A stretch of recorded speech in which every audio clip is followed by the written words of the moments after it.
నమస్తే, welcome to burning issue.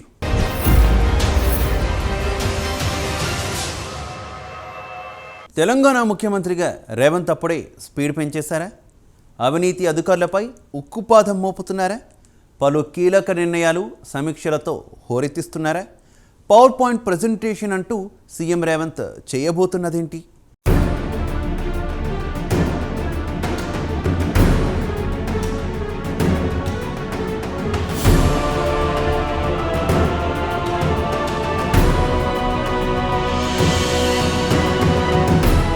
Telangana సీఎంగా రేవంత్ రెడ్డి ప్రమాణ స్వీకారం చేసిన వెంటనే హల్చల్ చేస్తూ వచ్చారు. కీలక నిర్ణయాలు సమీక్షలతో హోరెత్తిస్తున్నారు. పరిపాలనాపరమైన అంశాల్లో దూకుడు పెంచారు. అనేక శాఖలకు సంబంధించి రివ్యూలు నిర్వహిస్తూ అధికారులకు కీలక ఆదేశాలను జారీ చేస్తున్నారు. అయితే తాజాగా సీఎం రేవంత్ మొదట వ్యవసాయం, రైతు భరోసా అంశాలపై అధికారులతో సమీక్ష నిర్వహించారు. ఈ సమావేశానికి మంత్రులు తుమ్మల నాగేశ్వరరావు, దుద్దిళ్ల శ్రీధర్ బాబు తదితర అధికారులు హాజరయ్యారు. అనంతరం టీఎస్పీఎస్సీ ఉద్యోగాల భర్తీ తదితర అంశాలపై రివ్యూ చేశారు. తెలంగాణ ఏర్పడ్డ తర్వాత టీఎస్పీఎస్సీ భర్తీ చేసిన ఉద్యోగ వివరాలు, నోటిఫికేషన్లపై ఆరా తీశారు. పూర్తి వివరాలు ఇవ్వాలని అధికారులను ఆదేశించారు. దీంతో ఇక సీఎం రేవంత్ తన మార్క్ రాజకీయం మొదలుపెట్టారని విశ్లేషకులు భావిస్తున్నారు.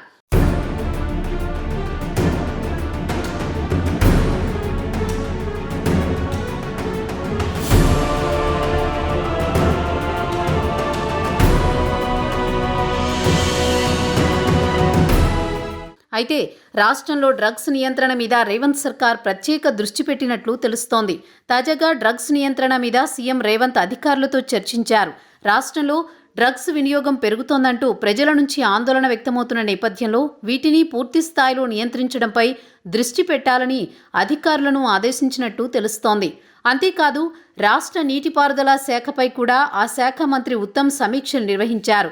ప్రాజెక్టుల వారీగా అధికారులతో రివ్యూ చేశారు. తెలంగాణలో నీటిపారుదల రంగానికి చాలా ప్రాధాన్యత ఉందని, ప్రజల డబ్బులతోనే ప్రాజెక్టులు కడుతున్నామని, అత్యంత పారదర్శకంగా పనులు ఉండాలని, అపోహలు తొలగిపోయేలా పనిచేయాలని సూచించారు. మేడిగడ్డ బ్యారేజీ సందర్శనకు ఏర్పాట్లు చేయాలని నీటిపారుదల శాఖ ఉన్నతాధికారులను మంత్రి ఉత్తమ్ ఆదేశించారు. ఇది చాలా తీవ్రమైన అంశమని తెలిపారు.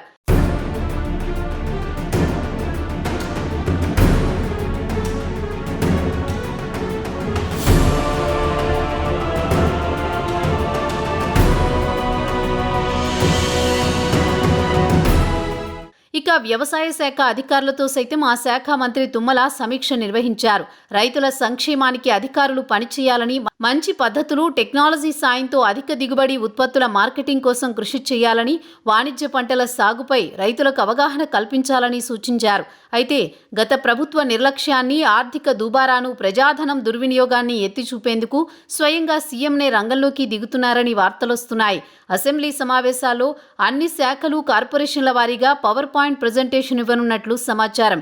డిసెంబర్ 14 నుంచి ప్రారంభమయ్యే అసెంబ్లీ సమావేశాల్లో తొలి 3 రోజుల స్కెడ్యూల్ తర్వాత ఇందుకు ప్లాన్ చేసినట్టు రాజకీయ వర్గాలు చెబుతున్నాయి. 10 ఏళ్ల బీఆర్ఎస్ పాలనలో ఆర్థిక వ్యవస్థ కుదేలైన తీరు, చివరకు ప్రభుత్వ ఉద్యోగులకు సైతం సకాలంలో జీతాలు చెల్లించలేని దుస్థితి ఎందుకు తలెత్తిందో ఈ ప్రజెంటేషన్ ద్వారా వివరించాలని ముఖ్యమంత్రి రేవంత్ భావిస్తున్నారని పరిశీలకులు అంటున్నారు.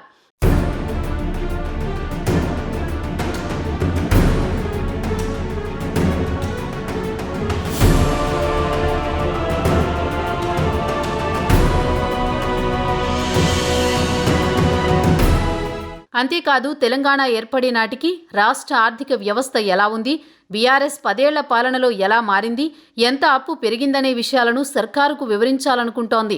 ఒక్కో స్కీమ్కు అవుతున్న ఖర్చును తేటతెల్లం చేస్తూ 10 ఏళ్లలో వాటికి అవసరమయ్యే వనరుల సమీకరణ కోసం చేసిన అప్పులు, మొత్తం ఆర్థిక వ్యవస్థనే దివాలా తీయించిన విధానాన్ని వివరించాలని ప్లాన్ చేస్తోంది. రాష్ట్ర ప్రభుత్వం ఏ రూపాల్లో ఎక్కడి నుంచి ఎంత అప్పు తీసుకుంది, వాటిని ప్రతి నెలా చెల్లిస్తున్న వడ్డీ, అసలు, కార్పొరేషన్ల ద్వారా తీసుకున్న రుణాలు, వాటి ద్వారా అవి కూడా నష్టాల్లోకి, అప్పుల్లోకి కూరుకుపోవడం, ఇలాంటి అనేక అంశాలను బహిర్గతం చేయాలనుకుంటోందని విశ్లేషకులు చెబుతున్నారు.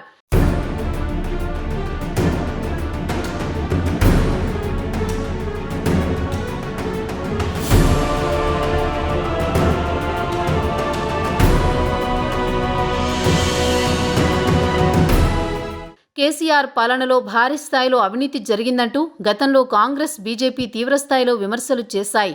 తాజాగా ఆయా శాఖల అధికారుల నుంచి తీసుకున్న గణాంకాలను ప్రజలందరికీ వివరించేందుకు సర్కారు సిద్ధమైనట్టు టాక్.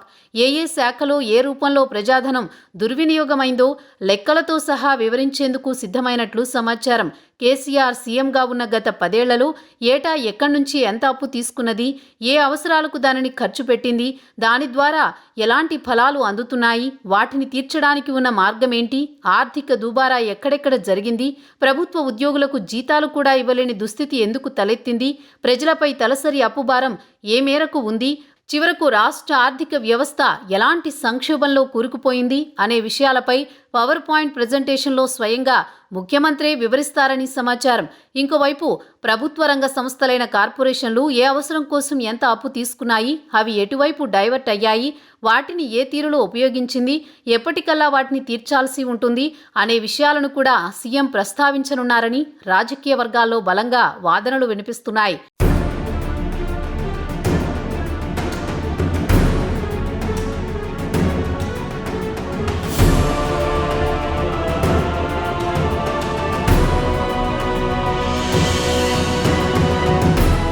ఇటీవలే రేవంత్ తొలి కేబినెట్ భేటీలో విద్యుత్ అంశంపై సీరియస్గా చర్చ జరిగిన విషయం తెలిసిందే.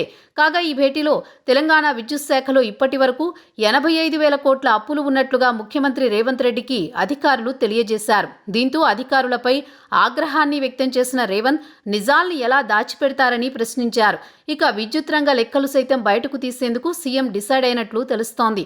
ఇంతకాలం సీక్రెట్గా ఉంచిన జెన్కో, ట్రాన్స్కో సంస్థలతో పాటు ఉత్తర, దక్షిణ డిస్కంలకు ఉన్న అప్పులు, నష్టాలు తదితరాలన్నింటినీ బహిర్గతం చేయాలని ప్రభుత్వం భావిస్తున్నట్లు వార్తలొస్తున్నాయి.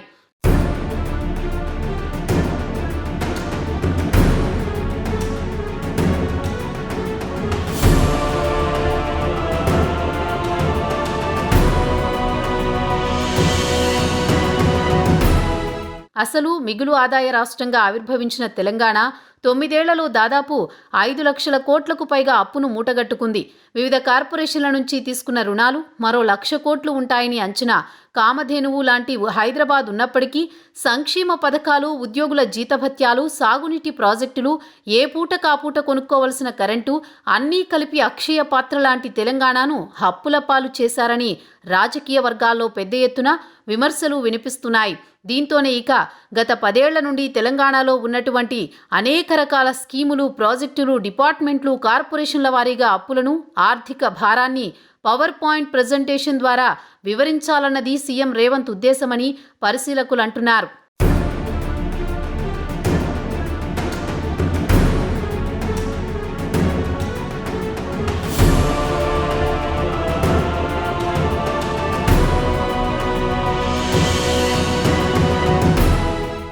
అయితే రాష్ట్ర ఆర్థిక పరిస్థితుల దృష్ట్యా ఎన్నికల సందర్భంగా కాంగ్రెస్ ఇచ్చిన హామీలు అమలు చేయాలంటే మరిన్ని అప్పులు చేయాల్సిన అవసరం ఉందని రాజకీయ నిపుణులు అంటున్నారు. అందుకే ఇలాంటి ఆర్థిక దుస్థితి ఉన్న కారణంగా రానున్న కాలంలో ఎదురయ్యే సవాళ్లతో పాటు రాష్ట్రాన్ని పూర్తి స్థాయిలో సంస్కరించడానికి తగినంత టైం పడుతుందనే విషయాన్ని ప్రజలకు అర్థం చేయడం ఈ కసరత్తు ముఖ్య ఉద్దేశంగా కనిపిస్తోంది. అయితే గత ప్రభుత్వం కూడా కాళేశ్వరం ప్రాజెక్టు రీడిజైన్ మొదలు పొలాలకు సాగునీటిని అందించడం వరకు నీటిపారుదల వ్యవస్థపై పవర్ పాయింట్ ప్రజెంటేషన్ను అసెంబ్లీలో ప్రదర్శించింది. కాగా ఇక ప్రస్తుత ప్రభుత్వం సైతం గత సర్కారు చేసిన అప్పులు, ఆర్థిక భారంపై ప్రజలకు తెలిపేందుకు అదే బాటను ఎంచుకున్నట్లు తెలుస్తోంది.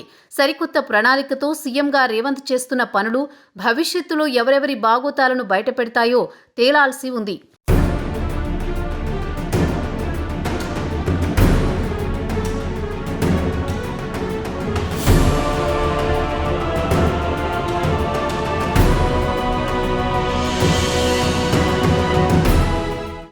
తెలంగాణ కొత్త ముఖ్యమంత్రిగా రేవంత్ రెడ్డి దూకుడుగా వ్యవహరిస్తున్నారు. ఓవైపు రాష్ట్రంపై లక్షల కోట్ల అప్పు ఉంది, మరోవైపు ఇచ్చిన హామీలను నిలబెట్టుకోవాల్సిన బాధ్యత కాంగ్రెస్పై ఉంది. దీంతోనే గత 10 ఏళ్లలో రాష్ట్రంలో జరిగిన అవినీతి, అవకతవకలపై ప్రత్యేక శ్రద్ధ తీసుకుంటున్నట్టు తెలుస్తోంది. కాగా ఇక పవర్ పాయింట్ ప్రజెంటేషన్ అంటూ అసెంబ్లీ సమావేశాల్లో సరికొత్త రీతిలో ముందుకు వస్తున్నటువంటి రేవంత్కు ప్రతిపక్ష నేతలు ఎటువంటి సమాధానం ఇవ్వనున్నారో తెలియాలంటే వేచి చూడాల్సిందే.